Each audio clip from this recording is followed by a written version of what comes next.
The past, the present, and the future are one in the calculus of the ages. But 1 century ago, a spark of brilliance lit the Pacific. A moment of glory was ours. And it is that spark, that moment, that we remember today. In this we are heirs to the treasures of a kingdom and the boundless dreams of a king. For her significant efforts to preserve and restore Iolani Palace, the historic Hawaii Foundation is proud to honor Princess Abigail Kawananakoa as the 2010 Āina of the Year. The princess has a long and distinguished history of philanthropy and community service. Of all her many accomplishments, one of the most visible is her work as president of the Friends of Iolani Palace. During her long tenure as president, she oversaw the monumental restoration of our nation's only royal palace. What we're trying to do today is basically show what it was like during that time, how sophisticated and worldly our ali'i were, and that Iolani Palace basically showcases the vision that our monarchs had for Hawaii. It was clearly designed to be a symbol of Hawaii's place in the modern world. There's no question that Kalakaua had that in mind.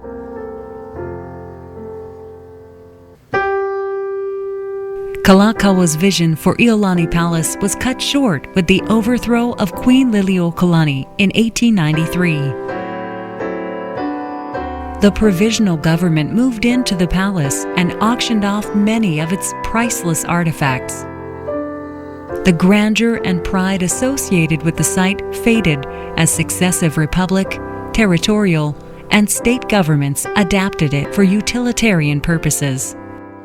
I actually remember coming with my parents to the opening day of the legislature to visit one of my aunts who was working at the time. This would have been in the late 60s. So at that time, the whole area surrounding the palace was a huge parking lot. Basically, it was another government building. Ladies and gentlemen, the Iolani Palace. This remnant of Hawaii's glittering golden past today houses offices of Governor, Attorney General, and State Police Unit 5-4.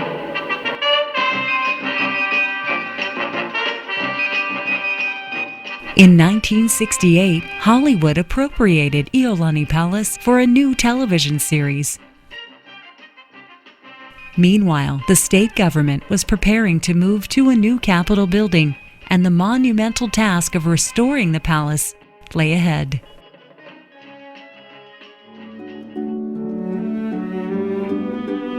There was a lot of public involvement. It wasn't just some government decision to go and restore it. It probably wouldn't have happened if there hadn't been a lot of public support. Groundwork for restoration began with hundreds of hours of archival research by volunteer members of the Junior League. The overall responsibility for restoration was assigned to a brand new foundation called the Friends of Iolani Palace, headed by Liliuokalani Kawananakoa Morris. I'm sure that Princess Abigail and her mother knew how powerful Iolani Palace was and how much more powerful it would become as a restored royal residence. And this, I believe, because of who they are. You know, as members of the royal family, you know, living with the responsibility that has always been with our ali'i, you know, to carry on, to perpetuate the Hawaiian Kingdom. Princess Abigail has a long history with Iolani Palace. She's the last of the royal princesses. Queen Kapi'olani's sister, Kinoiki, passed away, and two of the sons, Prince David and Prince Jonah Kuhio, were adopted by King David Kalakaua and his wife, Her Royal Highness Queen Kapi'olani. Prince David Kawananakoa married Abigail Wahi Ika'ahaula, who is the grandmother of Princess Abigail Kinoiki Kekaulike Kawananakoa. So she has a straight and bright line to Iolani Palace. Princess Abigail, through her mother and through her mother's mother, have always felt a duty and responsibility to the palace, regardless of how much it cost, how much work it took, or what the political ramifications may have been. They actually had to remove all of the infrastructure that had been put in to make the building workable as a government office building. So you had a lot of fluorescent lights put in. You had drop ceilings. There were paneling along the walls to cover up what was there before so that people could use them, for message boards, etc. And so you did have a lot of metal desks there. The floors had been covered. So inside it did not look like a palace at all. Evidence of massive termite damage caused the entire palace to be tented and fumigated. Every part of the building was surveyed and analyzed. Unsound parts were replaced or repaired. In the Grand Hall, wall niches that had been plastered over for decades were reopened. Restoration, if it were to take place today, would probably be, just using inflationary numbers, would be around $40 million. So in today's dollars, you're talking about a very large project. Keikau took over as head of the Friends in 1971. The most intense work on the palace was occurring. It was a really tough time. She deserves a lot of credit for the intense effort that was required to keep this thing going and to keep both public as well as government support going to see this thing through to the end. Many expert craftsmen worked on the restoration. I look at the finishes and the quality of the work and the hardware that was restored, the hardware that was duplicated to match the original hardware, the level of detail they had to get into in order to accomplish what they did. It was a huge task. Repairing termite damage was one of the greatest challenges.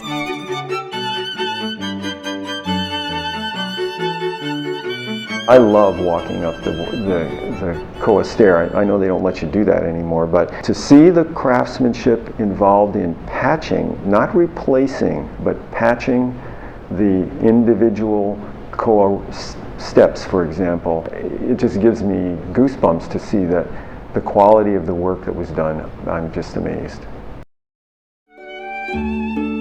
On March 31st, 1978, Iolani Palace reopened to the public. They conducted guided tours for basically an empty building. So the structure itself had been restored, but there was nothing in the rooms. There were no artifacts at that time. There are no curtains, no rugs, etc. The whole process of now how do we fill the building started. So the search for artifacts had already begun, and it was now time to try to bring them back. And when we could not get original artifacts, such as the carpeting in the throne room, those had to be replicated. And that in itself was a very difficult task because they wanted the replication to be accurate as possible. 19th century photographs and room descriptions helped to identify missing objects. Hundreds of palace artifacts have been recovered from all around the world. Each returned item has a unique story. Princess Abigail gave back to the palace Queen Liliuokalani's Hawaiian bracelet. That's the Hawaiian bracelet for which all Hawaiian bracelets were born. So if you have one on your wrist, that is because of Liliu's bracelet. I never knew she had it. And I asked her, why did you give it back? And she said, because that's where it belongs. it belongs with the palace. Many palace artifacts remain missing, and the palace restoration process, begun over 40 years ago, is still a work in progress. It's not only the building, that's the thing that people forget, is it's the whole site. The whole site was the Iolani Palace, not just the building. King Kalakaua had French parterre gardens put in the front part here. You know, it would be wonderful at some point in the future to come back and see the palace surrounded by what it actually looked like back then. The restoration will never stop. People need to think of this thing as a living thing that will always require care, because nothing stays the same. I mean, roofs need to be replaced, and things need to be repainted, and wood needs to be repaired, and it doesn't ever stay static. The palace is a living symbol of the nation of Hawaii. It is a constant reminder of a proud nation that was taken. So it's inherent upon all of us to continue to keep the palace as a vibrant, living place where Hawaiians and others can gather, and where all others are invited to visit, to have a greater understanding of the Kingdom of Hawaii. Iolani Palace shall forever remain the cornerstone of who we are as Hawaiians. To this end, my love for the Hawaiian people shall endure, and it is for them I accept this prodigious honor. My deep aloha and gratitude to the historic Hawaii Foundation and all of you gathered here tonight.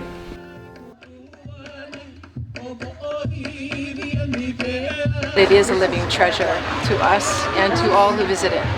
And it's not just an object, it's not a building, it is really, it represents us. We can tell our story to people, visitors, or our own people who had never heard the story. And this allows us to then re-educate our people and to reacquaint our people with who they are.